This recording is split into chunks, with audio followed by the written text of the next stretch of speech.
Buenos días, queridos alumnos. Bienvenidos a un nuevo tema de la materia de Ciencias de la Tierra del Colegio Humberto Pardo de Alister. Le habla Brian Azabache, su profesor de Ciencias de la Tierra. Y el día de hoy vamos a ver un tema que habla sobre la litósfera, sobre la circulación de la materia en la litósfera. Este corresponde al tema número 5 de nuestra materia y bueno, vamos a empezar después de esta introducción. Para empezar, vamos a hablar un poquito sobre la estructura interna de la Tierra, ya que la litósfera, bueno, em, está formada por la corteza y es la parte también del manto superior de la Tierra, entonces la parte sólida de la Tierra. Por lo tanto, bueno, la geodinámica interna de la Tierra está compuesta por fuerzas verticales y horizontales que originan que la litósfera se deforme y esto le da movimiento para formar, dándole forma a los continentes y al fondo marino y a los relieves que existen en nuestra querida Tierra. Sin embargo, bueno, para conocer cómo se originan estos tipos de movimientos, tenemos que saber cómo está estructurada internamente la Tierra. Según la composición de la Tierra, la composición interna, de acuerdo a su composición química, podemos decir que se divide en corteza, que está subdividido también en la parte continental y oceánica. Asimismo, podemos decir que está compuesto por el manto, por la parte superior e inferior del manto, y por el núcleo externo e interno. O sea, son las subdivisiones de cada parte de la estructura interna de la Tierra. Pero a nosotros nos va a interesar más que todo no es la composición física de la Tierra, que es la que vamos a manejar para poder entender un poco el tema del día de hoy, ya que vamos a hablar sobre los movimientos sísmicos, las placas tectónicas, los tipos de movimiento de las placas tectónicas y qué las origina.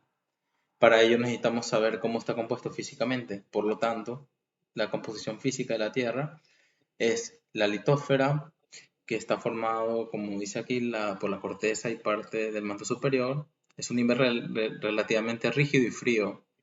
Esta constituye las llamadas placas litosféricas.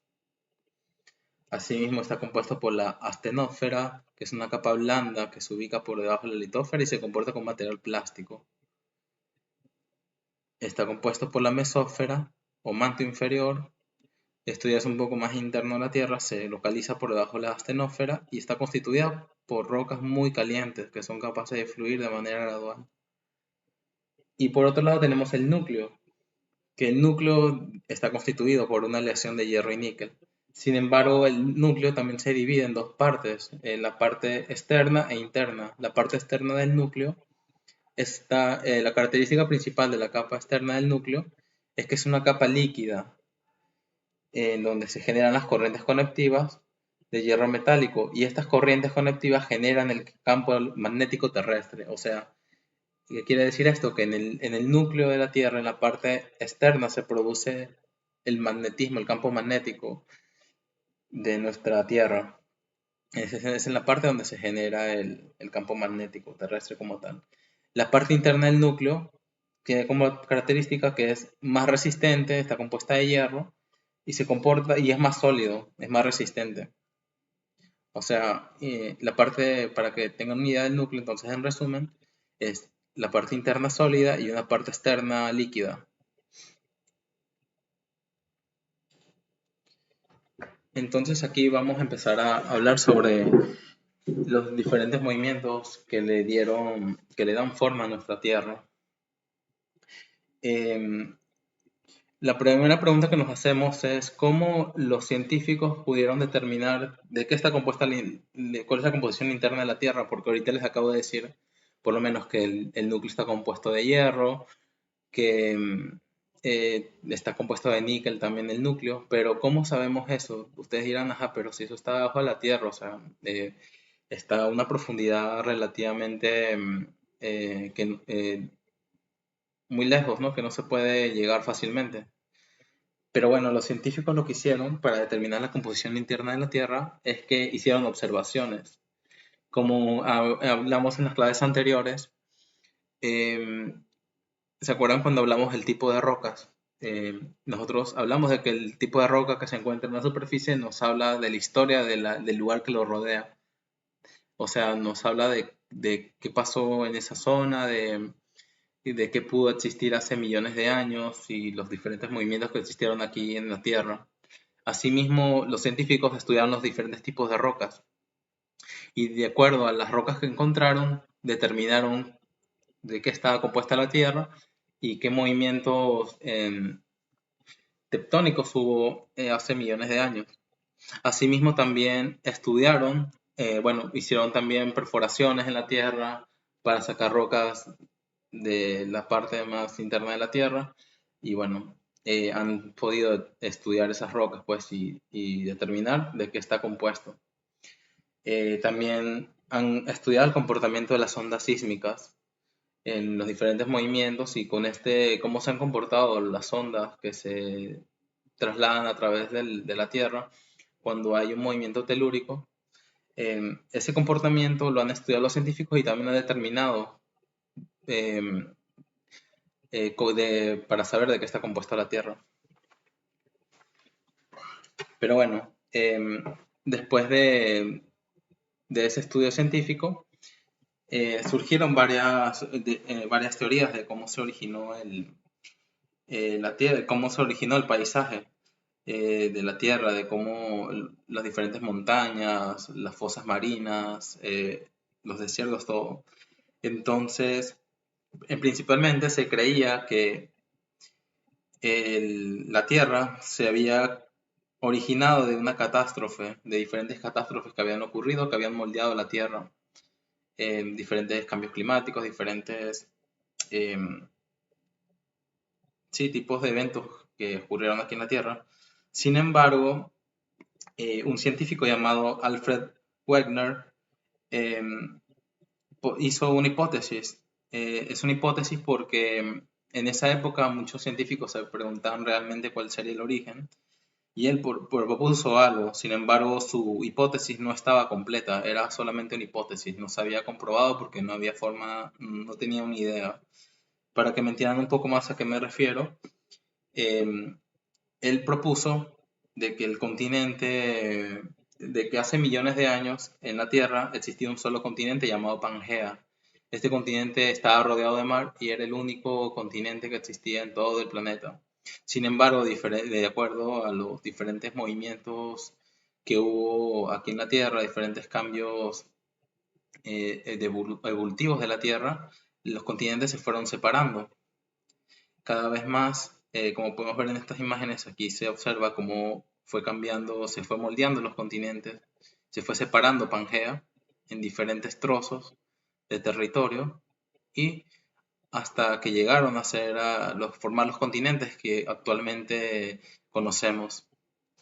Ese es el modelo principal de la deriva continental, de que a través de diferentes evolución, a raíz de los diferentes cambios terrestres, se llegó a que los continentes se separaron y formaran la Tierra tal cual la conocemos.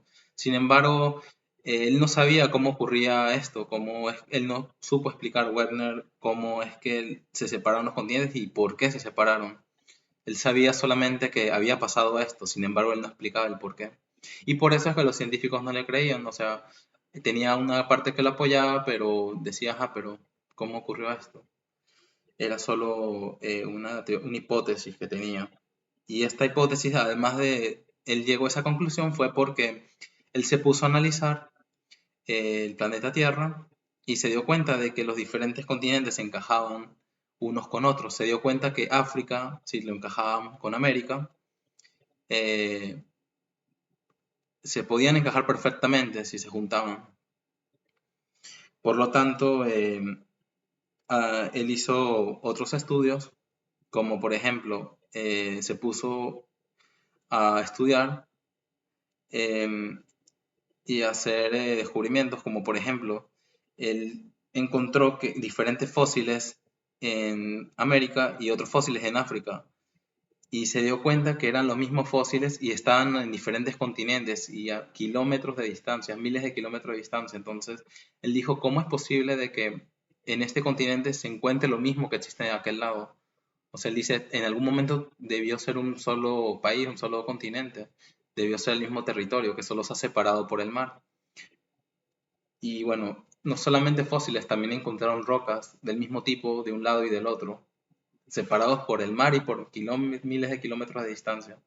Entonces él llegó a esa conclusión y dijo, esto en algún momento este territorio tuvo que haber estado junto con el otro territorio. Eh, y bueno, entonces él tuvo esa hipótesis.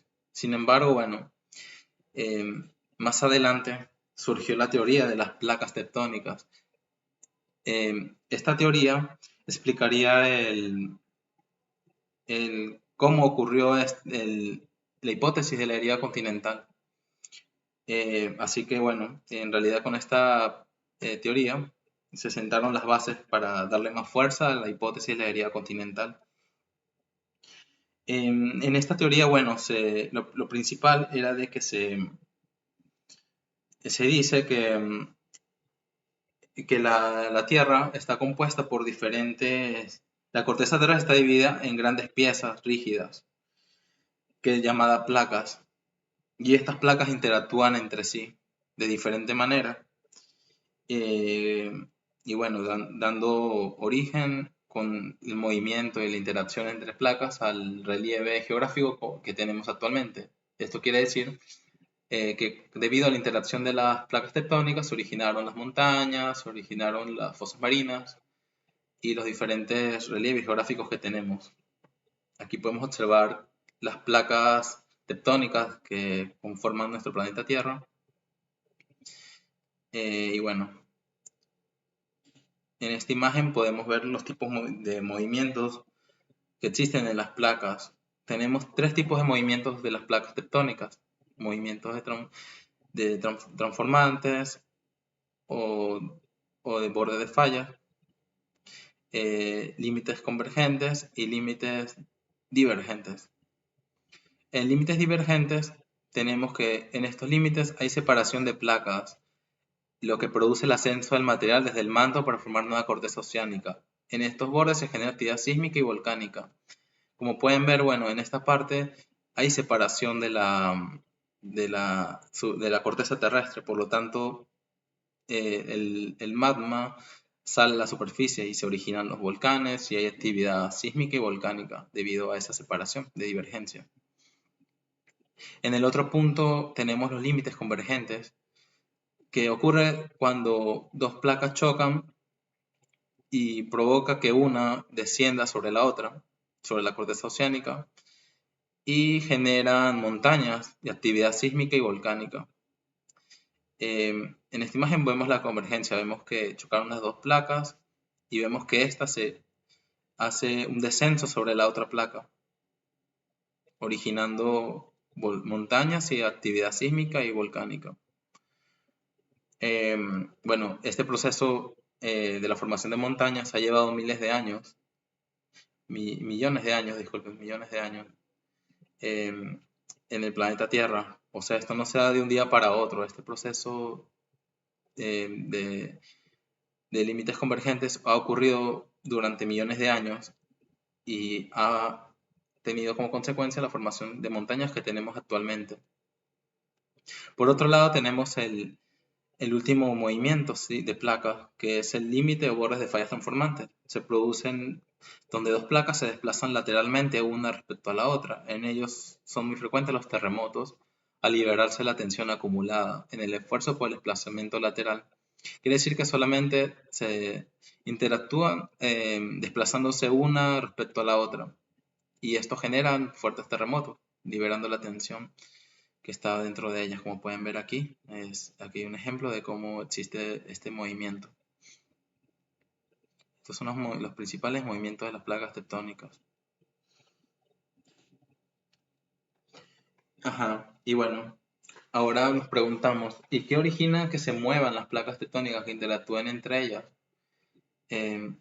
Bueno, existen corrientes de convección. Las corrientes de convección explican el por qué las placas tectónicas, por qué se mueven y por qué interactúan entre sí.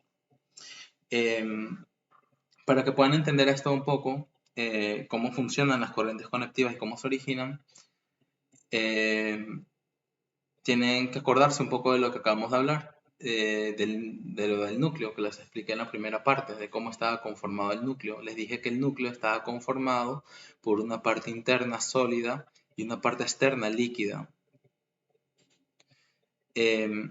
Bueno, la parte interna del núcleo es sólida, pero debido a las altas temperaturas, este, este núcleo interno se va volviendo dúctil, se va haciendo un poquito no tan rígido, sino se va volviendo como un plástico, como un poco entre líquido y sólido.